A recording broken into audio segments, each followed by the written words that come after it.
Are you saying they should be stopped at the border? Where is the border? There are even from Ogun State to Nigeria to Lagos. Where is and notions that some of these people are even foreigners. So what exactly is being done at the borders to ensure that there are proper checks, to ensure that these people are coming in for the right reasons? And now another worry, like you said, now is some of them that come into Lagos are not coming for a particular known business activity. It is when they come to Lagos, they couldn't find one thing or the other to do, they go into cycling. And they are not trained. They are never trained. They go into this business or profession with recklessness, and they are becoming so daring and have so many excesses. Like the one that happened in Lekki recently. It was just because the 100 naira change. And these outside guys, sometimes they could just go out of their way.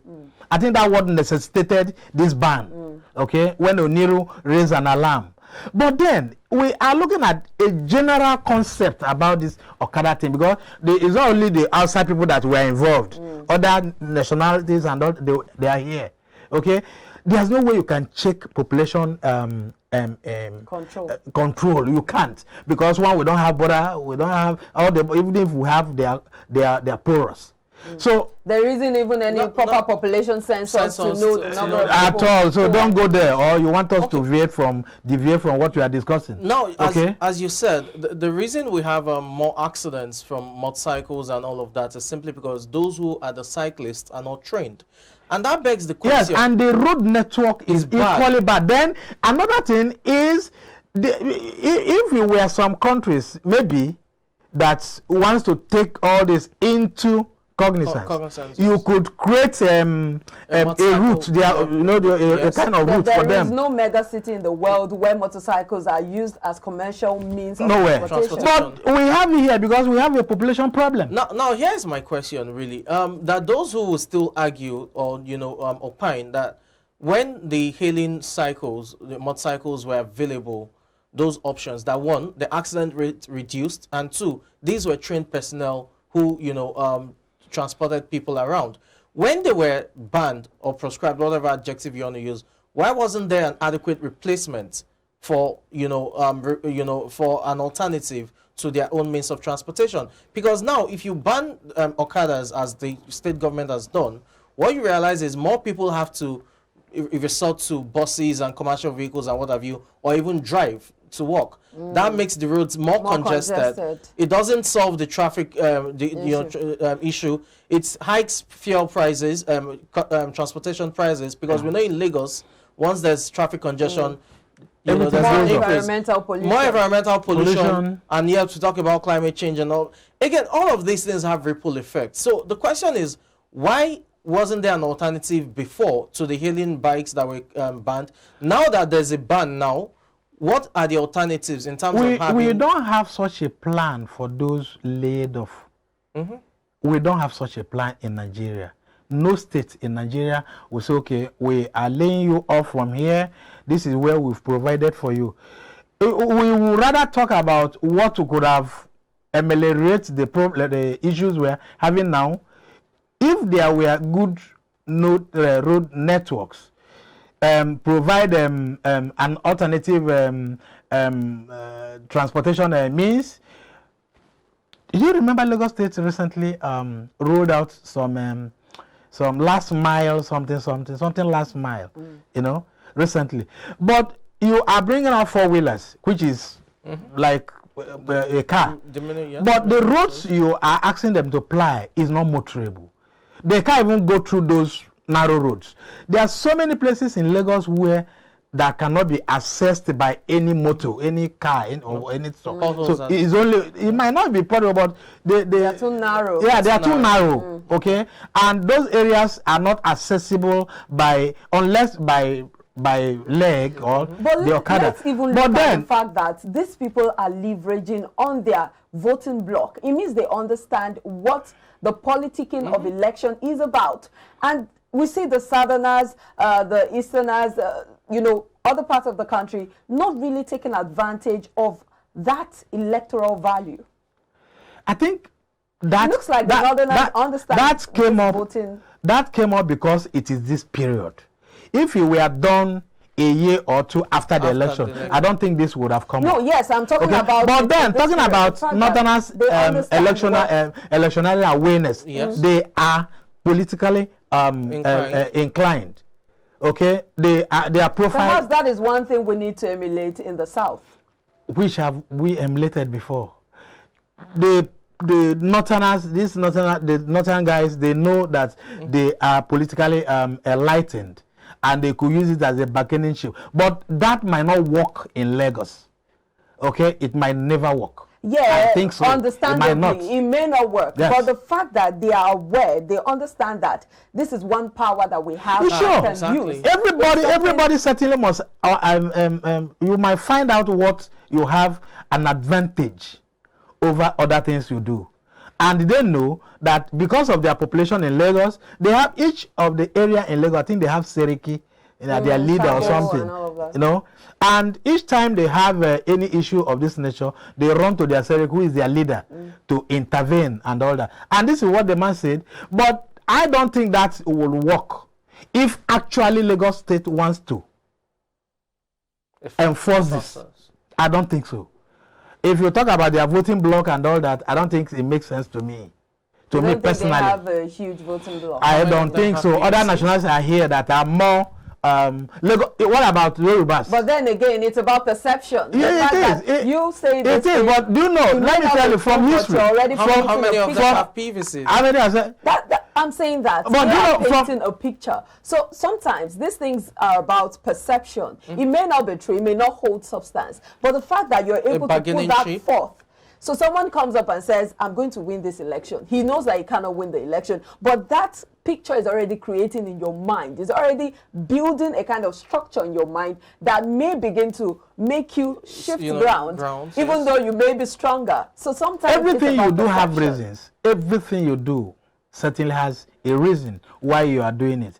And for you to come up with a particular idea or a particular thing you want to do, you must have some advantages you want to roll out to overwhelm the thoughts or the idea of the other person.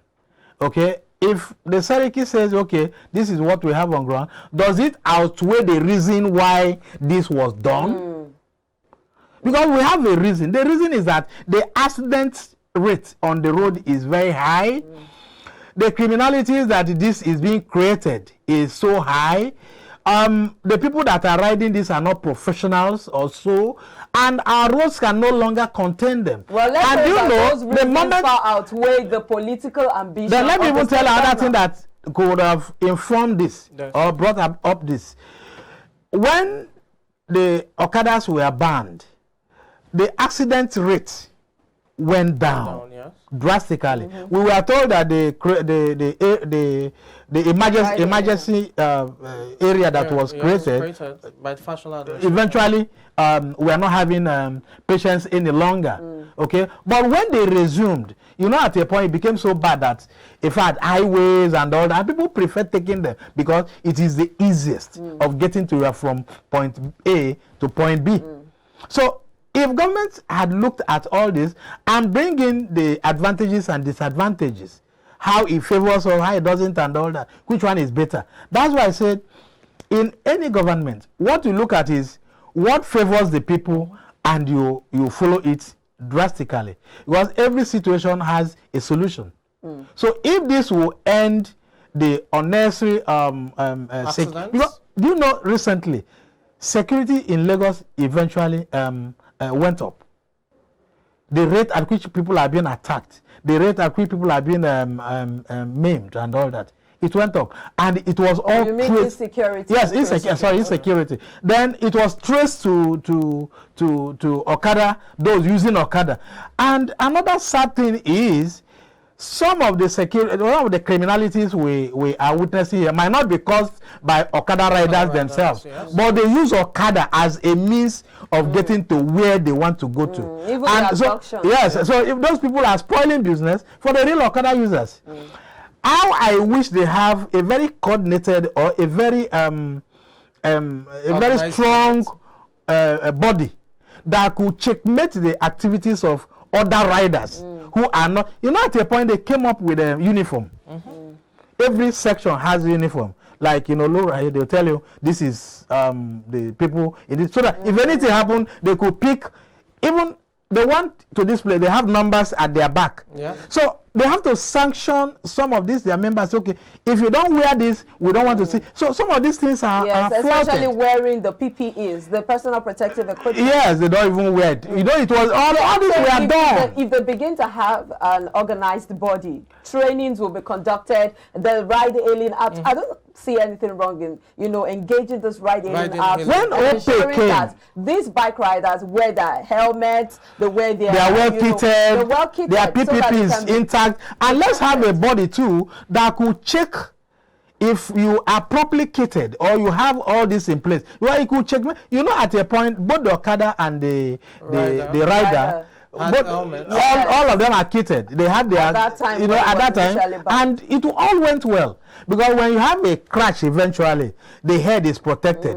Okay, but none eventually was relapsed. That's why I said, if a law is made like this, it is a fire brigade approach. You know, they are just making they are just throwing opportunity for police people to start making money. Just again. as we hit on stretch on this discourse, we have to talk about the people that are being laid off, you know, their means of earning a living. You can't just resort to that, okay, maybe 5,000, 10,000 people are riding motorcycles in Lagos and all 10,000 of them have to sit at home without doing anything. What measures would you suggest the government puts in place to engage these people? If the government fails to engage them, few of them will try to engage themselves in other fields, others will resort to crime. It's just what it is. The population. This wasn't the first time they did this, and that first time they provided means of that. I think that was when this BRT came up. They've had the BRT as alternative. They've had other cars, last mile something, where they ask you to come and pay, then get pay some down payment, make some down payments, then pay later at your own convenient time and all that. I think those could help. Then let's get other means of maybe creating jobs. You know, get into trainings and all that. Let some of these people be engaged, because, like you said, if the moment you don't have them engaged, they could resort to other means of criminal activity. Yes, criminal activity, and that will be their last resort. Well, if it's not taken. We just hope that the state government have this well thought out, because there are a lot of risks attendant to. I think the major issue is the outside riders. I think that's the major issue. Maybe one would want to stress, because the one that happened yesterday was outside people somewhere at Gowane State or so. It was outside people that created that. 2 lives were lost, you know, and a reprisal attack wasn't something to talk about. We have to. Same thing with many in the other areas issues, and all that. There are several issues, a lot of lives lost to this particular issue. But as I said earlier, we'll just keep our fingers crossed and hope that the state government and all relevant stakeholders do the needful and ensure that these people who are being, you know, disengaged to get some form of fallback to get engaged again. We'll take a break now. When we come back, we'll turn our focus to something else, another topical issue. Please stay with us.